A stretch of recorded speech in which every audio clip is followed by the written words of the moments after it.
వరెవ్వా రాజకీయం అంటే రాజకీయం పోన్రి ఓ 10 రోజుల కిందట ఎట్లుండే ఇప్పుడు ఎట్లుంది సర్కార్ల బీఆర్ఎస్ ప్రతిపక్షంలో కాంగ్రెస్ తెలంగాణ ఏక్ నంబర్ అయిందని ఆళ్ళు తెర్లు చేసిండ్రని ఈళ్ళు అభివృద్ధి చేసినామని ఒకళ్ళు అప్పుల పాలైందని ఇంకొకళ్ళు కానీ అటోళ్ళు ఇటోళ్ళు అటు కాగానే మొత్తం తరీకే మారిపోయిందబ్బా ఒకటా రెండా చాలా ముచ్చట్లకెళ్ళి కొన్ని అయితే పట్టుకొచ్చినాం ఇవాళ ఏమిట్లకేం లేదు అప్పుడే పాతోళ్లకు కొత్తోళ్లకు నడుమ పంచాది పుట్టిందులో అప్పులు హామీలు గ్యారంటీలు కూల్చుడు కుట్రలు కేసులు అనుకుంటా కీసులాడుతున్నారు.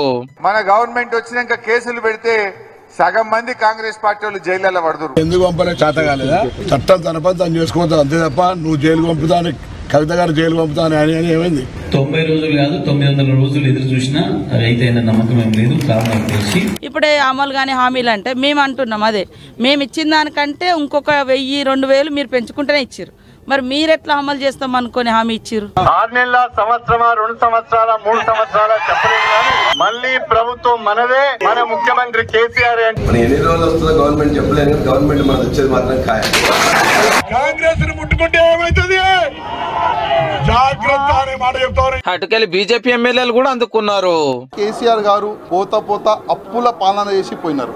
ఈ 6 గ్యారంటీలు పూర్తి చేయడానికి 1000 కోట్ల రూపాయలు కావాలి. ఇట్లీ నుంచి తీసుకొని వస్తారా లేక కాంగ్రెస్ ఆఫీస్ నుంచి తీసుకొని వస్తారా మా రేవంత్ రెడ్డి గారు ఇప్పుడు చూడాలి. అప్పులు ఉన్నాయని చెప్పి మేము ఇచ్చిన హామీలు ఇవాళ మహిళలకు బస్సు ప్రయాణం అవుతుందా?